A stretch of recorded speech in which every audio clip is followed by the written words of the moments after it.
पूरे ब्रह्मांड में जुबान ही एक ऐसी चीज है जहां पर जहर और अमृत एक साथ रहते हैं। सबसे अधिक घाव यदि कोई पहुंचा सकता है तो वो है हमारे शब्द, हमारे वचन। शब्द यदि चाहें तो अमृत बनकर आपको जीवन दान दे सकते हैं, या फिर घृणा का विष बनकर आपके जीवन को पीड़ादायी बना सकते हैं। एक बार एक आदमी का अपने पड़ोसी से झगड़ा हो गया। उसे इतना क्रोध आया कि उसने अपने पड़ोसी को बहुत अपशब्द कहे। जब क्रोध शांत हुआ तो उसे बहुत पछतावा हुआ। वो अपने गुरु के पास गया और उनसे विनती की कि ऐसा कुछ करिए कि सब पहले जैसा हो जाए। इस पर गुरु ने कहा, खूब सारे पंख इकट्ठा करके बीच चौराहे पर रखकर फिर यहाँ आओ। आदमी ने ऐसा ही किया और वो फिर गुरु के पास पहुंचा। अब उसके गुरु ने कहा कि जाओ और सारे पंख इकट्ठा करके अब उन्हें मेरे पास लाओ। इस पर उस आदमी ने पूछा, ये कैसे संभव है? अब तक तो वहां एक पंख भी न होगा। गुरु ने मुस्कुराकर कहा, बस यही तो होता है शब्दों के साथ भी। शब्दों का चुनाव जहां भी थोड़ा सा भी गलत हुआ फिर कुछ भी पहले जैसा नहीं रहता। शब्द संभारे बोलिए, शब्द के हाथ न पाओ। एक शब्द औषधि करे, एक शब्द करे घाव। किसी की अच्छाई का इतना भी फायदा मत उठाओ कि वो बुरा बनने के लिए मजबूर हो जाए। बुरा हमेशा वही बनता है जो अच्छा बनकर टूट चुका होता है। पसंद करना और प्यार करना दोनों अलग अलग चीजें हैं। जिन्हें फूल पसंद होता है वो उन्हें तोड़कर अपने पास रख लेते हैं, पर जिन्हें फूलों से प्यार होता है वो उसे तोड़ते नहीं हैं बल्कि उसकी देखभाल करते हैं। मूल्यवान वो नहीं जो ग्रहण किया जाता है, बल्कि मूल्यवान तो वो है जो पचाया जाता है।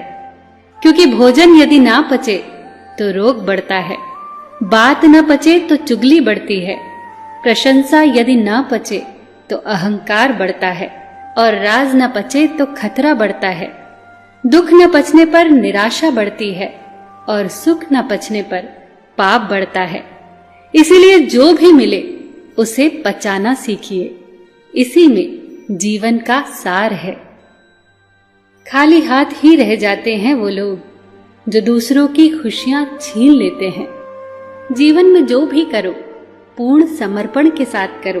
प्रेम करो तो मीरा जैसा, प्रतीक्षा करो तो शबरी जैसी, भक्ति करो तो हनुमान जैसी, और शिष्य बनो तो अर्जुन जैसा। फकीरों की सोहबत में बैठा कीजिए, बादशाही का अंदाज खुद ब खुद आ जाएगा। प्रभु कहते हैं, तुम किसी का कुछ न बिगाड़ो, मैं तुम्हारा कुछ न बिगड़ने दूंगा। घड़ी को सिर्फ देखो मत, बल्कि वो करो जो घड़ी करती है। बस चलते रहो।